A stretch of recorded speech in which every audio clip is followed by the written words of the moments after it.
Bonjour, je suis François-Marie Ponce.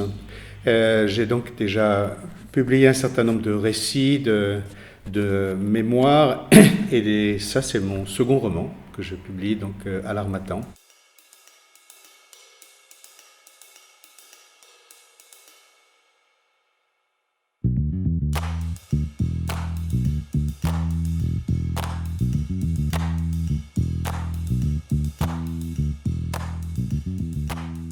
Donc l'Ivoirienne, c'est d'abord le nom d'un château, d'un château qui était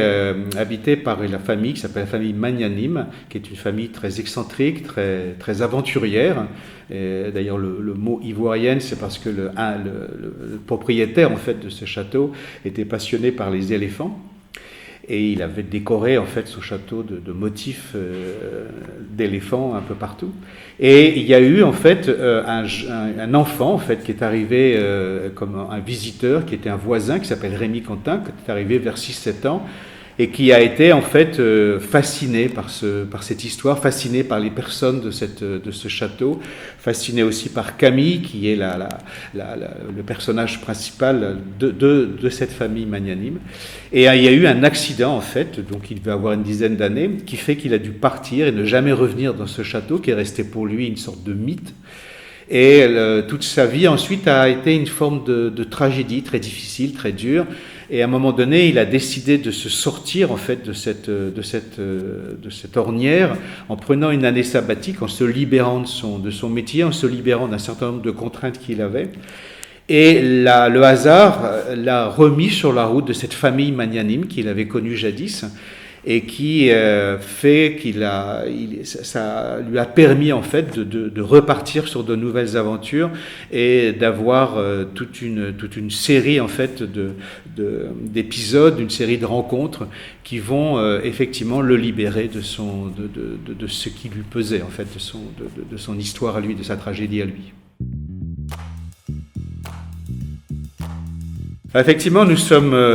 tous nés princes. La vie nous a transformés en grenouilles. C'est une phrase d'Éric Berne, qui est un psychiatre, et qui signifie aussi que, alors selon lui, puis je partage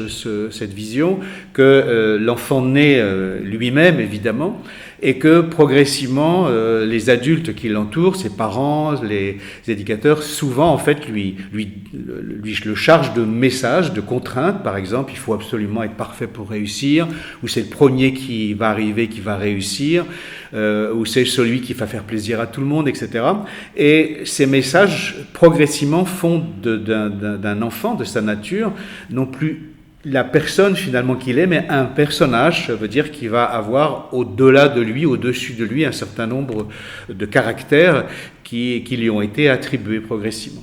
Et la vie, enfin, en tout cas, c'est ce que j'essaye de montrer dans ce récit, c'est pouvoir en fait se dépouiller de ces personnages, hein, comme dit Albert Camus, le métier d'homme, c'est-à-dire apprendre à être mature, à avoir cette maturité qui nous